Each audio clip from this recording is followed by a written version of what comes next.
Donc bonjour à tous, ici c'est Jean-Jean, alias Jean-Jean la Bricole, et sur cette chaîne on parle crypto-monnaie, et ma spécialité c'est le minage de crypto-monnaie. Alors, aujourd'hui, je me suis posé une question, parce que récemment, il y a eu certains mineurs de Bitcoin qui ont réussi à trouver des blocs avec des puissances assez insignifiantes, et du coup la question qu'on peut légitimement se poser c'est, est-ce qu'on peut en 2023 toujours miner un bloc de Bitcoin avec des cartes graphiques? Alors, vous allez me dire, bah oui, bien sûr, c'est possible. Moi, je mine du Bitcoin avec mes cartes graphiques. Mais en réalité, vous ne minez pas du Bitcoin. Vous minez une crypto et elle est échangée contre du Bitcoin. Là, vraiment, la question que je vais me poser et qu'on va aborder ensemble, c'est est-ce qu'on peut toujours miner du Bitcoin avec nos chers GPU dernier cri? Donc, on passe tout de suite à la vidéo.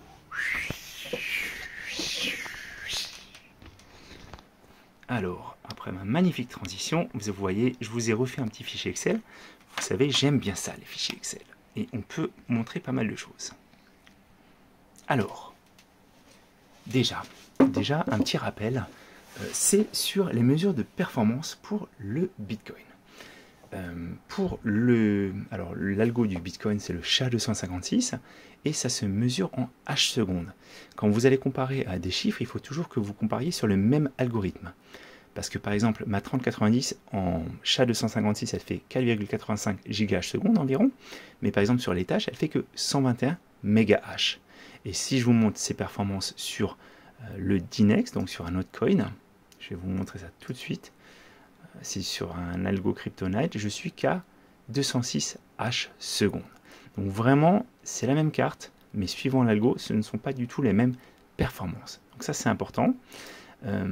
Donc, à la base, on mesurait en H secondes, mais après, comme les machines sont devenues de plus en plus performantes, c'est les kilo-H, méga-H, giga-H, etc. Et jusqu'au hexa-H. Donc, le Bitcoin, c'est un système où la difficulté s'ajuste tous les 2016 blocs, pour qu'il y ait 10 minutes en moyenne entre chaque bloc. Donc il y a un ajustement qui a lieu environ tous les 15 jours.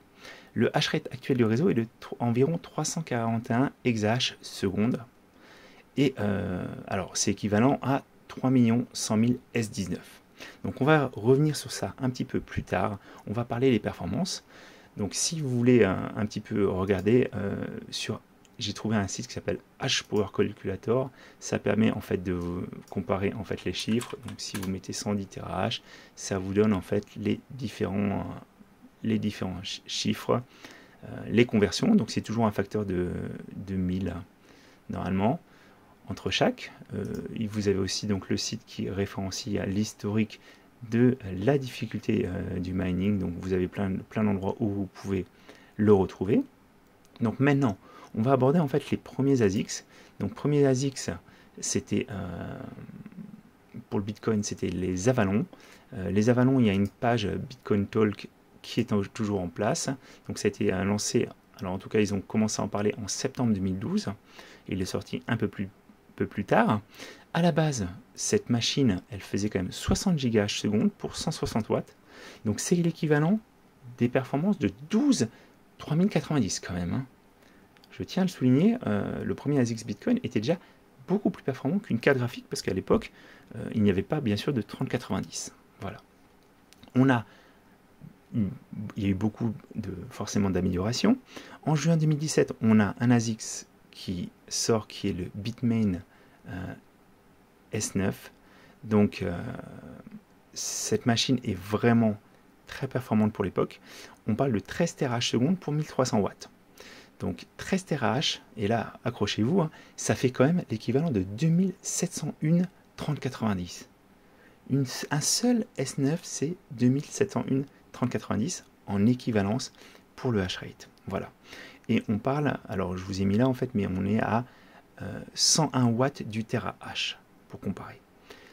Et là je vous en parle parce qu'en fait vous allez voir par la suite, c'est impressionnant parce que il y a vraiment des gains et de performance et de ratio watt terahash qui sont vraiment énormes.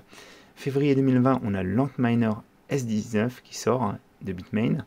On est à 110 terahash pour environ 3250 watts. Donc ça fait 29 watts du terahash contre 101 watts du terahash précédemment. Et un seul Antminer S19, c'est l'équivalent de 22 683 090. Voilà. Février 2023, on devrait avoir un nouveau Antminer qui s'appelle le S19 XP Hydro, ou HYD, en tout cas c'est à refroidissement liquide, et il est donné pour 255 TH/s pour 5304 watts. Donc là, en fait, on fait encore un gros gain parce qu'on est encore à 50% d'économie par TH. On passe de 29 watts par TH à 20 watts. Voilà. Donc c'est vraiment très très impressionnant les progrès qu'il y a là. Et un seul Antminer S19 Hydro là sera l'équivalent de 52 577 3090. Donc on voit bien aussi qu'il y a vraiment des gros gaps. Donc quelqu'un qui serait encore équipé de S9, forcément il va dépenser beaucoup plus d'électricité comparé à son hash-rate que quelqu'un qui s'est équipé avec du S19. Et l'efficience est vraiment le nerf de la guerre. Il y a vraiment des gros différences. Un S19 XP Hydro est 488% plus efficient qu'un S9 quand on fait le ratio. Voilà.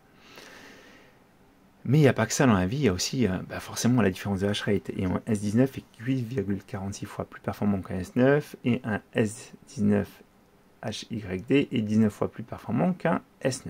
Voilà. Mais Jean-Jean, jusque-là, tu nous as juste décrit en fait ce qui s'est passé dans le monde des ASICS, mais tu n'as pas répondu à la question, parce qu'on t'a posé la question, c'est est-ce que tu peux miner du Bitcoin avec une carte graphique? Et moi, j'ai pris vraiment l'exemple de la 3090. Et ça, on va le voir. Je voulais juste vous rappeler un petit peu ces évolutions et pourquoi sur le réseau Bitcoin, les ASICS ont vraiment pris la main. Je voulais en parler aussi parce qu'il y a eu des posts récemment pour dire qu'il y avait eu des gens qui, dans leur coin, avaient trouvé des blocs. C'est aussi pour ça que je fais la vidéo. On en a un, alors 13 janvier 2022, donc le journal du coin qui en parle. Et en fait, donc on avait un mineur solo qui avait 126 TH/s. Donc vous voyez, en fait, 126 TH, il devait avoir une seule machine environ un S19 et peut-être un S9 derrière. Voilà. Mais il avait à peu près ça, il avait quand même un ASICS récent pour miner du Bitcoin. On avait un autre article que j'ai retrouvé, un autre mineur très chanceux, voilà. Alors, il mine sur une pool de solo mining, en fait, que j'ai été consulté tout à l'heure, qui est très simple, et on en avait celle-là. Et celle-là, en fait, quand j'avais lu l'exploit, je m'étais dit, waouh, c'est quand même impressionnant. Et il y a beaucoup de gens qui ont voulu aussi s'intéresser à ça. Parce que si vous regardez un petit peu dans l'histoire des ASICS, moi je ne vous ai pas refait toute l'histoire, mais il y a eu beaucoup d'ASICS qui étaient comme ça à la base. Au début, c'était des blocs érupteurs. Et j'ai été en retrouver un petit peu pour voir les performances. Vous voyez, en fait, ça minait environ 333 MHz pour 2,5 watts. Donc ça consommait très très peu, mais 333 MHz, c'est quand même pas fou. Même à l'époque, c'était pas fou. Et aujourd'hui, je vous rappelle, ma 3090, elle fait quand même 4,8 GHz. Voilà. Donc c'est l'équivalent d'une dizaine, plus d'une, oui, non, une quinzaine de blocs érupteurs. Voilà. Et quand j'ai regardé un petit peu cet article, il y a quelque chose qui m'a un petit peu choqué, c'est qu'en fait ils disent, bon voilà, la personne a gagné aussi sur la même pool solo, avec une puissance de 86 TH/s. Voilà. Bien inférieur à une machine de type S9. 86 TH/s, et quand je reviens sur mon tableau, je pense qu'ils ont fait un petit loupé, parce qu'en fait, un S9, c'est 13 TH/s.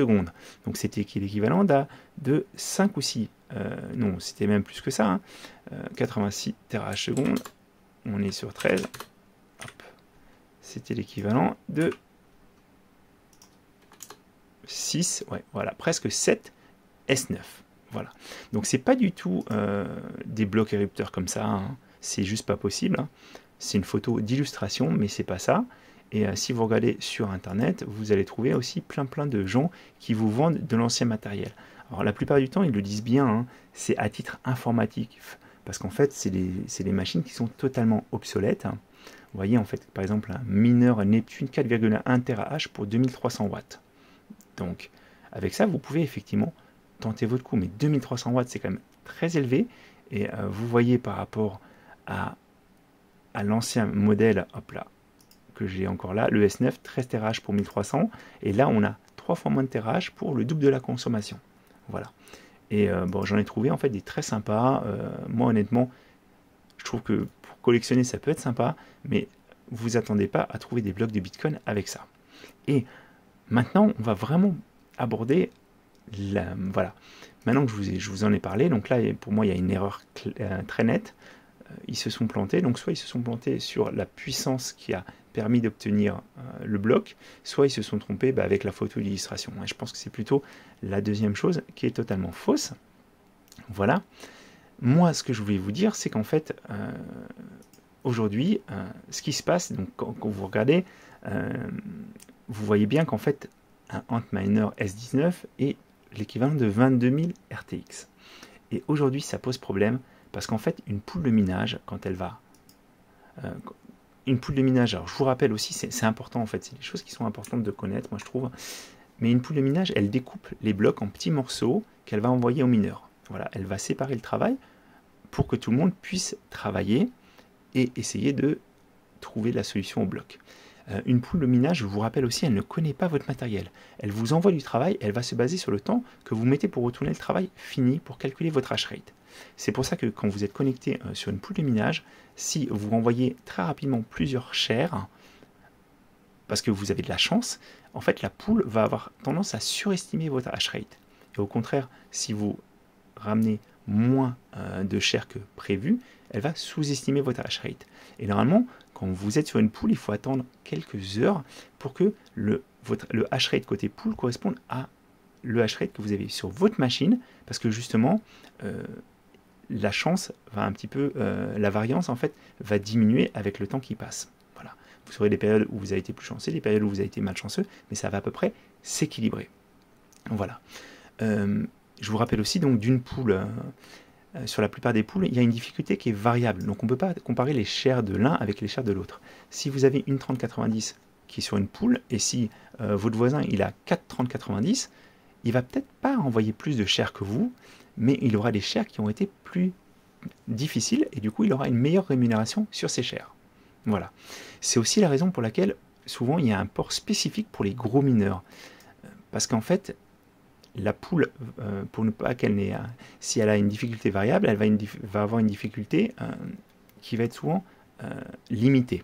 Et vous, quand vous êtes un gros mineur, vous arrivez sur une poule, elle aura beau vous fournir les shares avec la difficulté la plus élevée, vous allez en renvoyer beaucoup, beaucoup, beaucoup, et ça va surcharger la poule.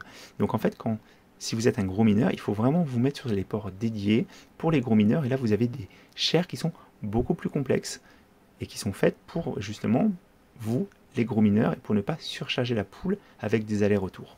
Voilà. Et le problème, alors maintenant on en vient vraiment, pourquoi aujourd'hui, 20 février 2023, c'est totalement impossible de miner du Bitcoin, de miner réellement du Bitcoin, c'est qu'en fait, en 2023, votre 3090, elle est beaucoup trop faible pour résoudre la moindre share d'une poule de minage. Parce qu'il faut se rendre compte qu'en fait, en ce moment, en 2023, il y a presque plus de S9. Ce qu'il y a surtout, il n'y a plus d'Avalon en fait, en tout cas. Il y a peut-être des S9 de 2017 quand même, je vous rappelle, et puis il y aura beaucoup de Antminer S19. Donc ça va être des machines qui ont 13 TH chacune, ou 110 TH chacune. Et vous arrivez avec une machine. Alors même si vous avez un petit rig, mais vous avez des machines qui sont 22 000 fois inférieures à un S19. Donc le gâteau, il a été coupé, mais il n'a pas été coupé en toute petite part, parce qu'il n'y a pas de 3090 sur le réseau. Sur le réseau, il n'y a que des ASICs. Donc en fait, que des ASICs qui font plusieurs TH, et du coup, que vous soyez avec un petit bloc érupteur, comme on a vu précédemment, ou avec un joli rig de 3090, en fait, vous ne pourrez même pas retourner de share, parce qu'en fait, la share qui va la share avec le niveau de difficulté le plus faible qu'il y a sur la poule, votre 3090, elle est incapable de le retourner. À moins bien sûr que vous ayez un coup de chance mémorable, mais autrement, vous ne retournerez pas le travail dans le temps, et du coup, votre 3090, votre rig de minage, il ne sera même pas pris en compte par la poule, parce qu'en fait, vous êtes beaucoup trop obsolète. Voilà. Donc c'est pour ça que je vous le dis, on ne peut pas miner de Bitcoin en 2023 avec nos GPU. Il faut absolument passer par un ASICS. Voilà. Alors, je vous montre aussi, parce que c'est intéressant, je trouve aussi, pour l'Ethereum, on a eu aussi le cas d'avoir vraiment des ASICS qui arrivent, mais on n'a pas du tout il n'y a pas eu du tout la même domination du réseau, parce qu'ils sont arrivés beaucoup plus tard, et il n'y a pas un gap de performance aussi important que sur le réseau Bitcoin, sur le SHA-256. Je vais vous prendre comme exemple le Jasminer X4. C'est un des ASICS les plus performants pour l'Ethereum, et maintenant l'Ethereum classique, et on est à 520 MHz seconde pour 250 watts. Donc ça fait un ratio qui est sympa, hein, 2,08 watts du mégahash. À titre de comparaison, une 3090, c'est 120 MHz pour 300 watts, donc ça fait 0,4 watts du mégahash. Ouais. Un Jasminer est donc 5,2 fois plus efficient qu'une 3090, mais c'est pas du tout le même gap qu'il y a eu sur les ASICS BTC. Parce que je vous rappelle, sur les ASICS BTC, même le premier ASICS, l'Avalon, il était 12 fois plus puissant qu'une 3090, mais à l'époque, c'était pas les 3090 qu'il y avait en face, c'était des cartes qui étaient nettement inférieures. Donc le premier ASICS, il était peut-être équivalent à 100 cartes de l'époque. Voilà. J'ai pas été chercher lesquelles c'était, mais voilà. Donc c'est vraiment pour ça maintenant que on ne peut plus du tout accéder, on ne peut plus du tout participer au minage de Bitcoin. Bon, c'est un petit peu dommage, mais voilà. C'est dominé par les ASICS, c'est les grosses fermes. Vous voyez, il y a quand même un équivalent de 3 100 000 S19. C'est impressionnant. C'est impressionnant. C'est industrialisé. Voilà. Mais encore une fois, c'est pas forcément de l'énergie sale. Justement, ça c'est vraiment en train de changer. Ils sont en train d'essayer de trouver plein de choses. Et je voulais aussi vous montrer, parce qu'il y a quelque chose qui est intéressant, c'est que jusqu'au S19, vous pourriez théoriquement en installer un chez vous, hein, avec une prise classique, hein, 16 ampères. Par contre, sur cette version hydraulique, vous ne pouvez absolument pas, 5300 watts, ne branchez jamais ça sur une prise chez vous. Autrement, vous allez mettre le feu à la maison dans le pire des cas. Je pense plutôt que vous allez avoir ça va disjoncter, mais vraiment il faut une prise dédiée, spécifique pour brancher ce type de machine. Encore une fois, c'est pas fait pour aller chez un particulier. Voilà, j'espère que vous avez appris des choses, et puis je vous dis à très bientôt pour une autre vidéo crypto.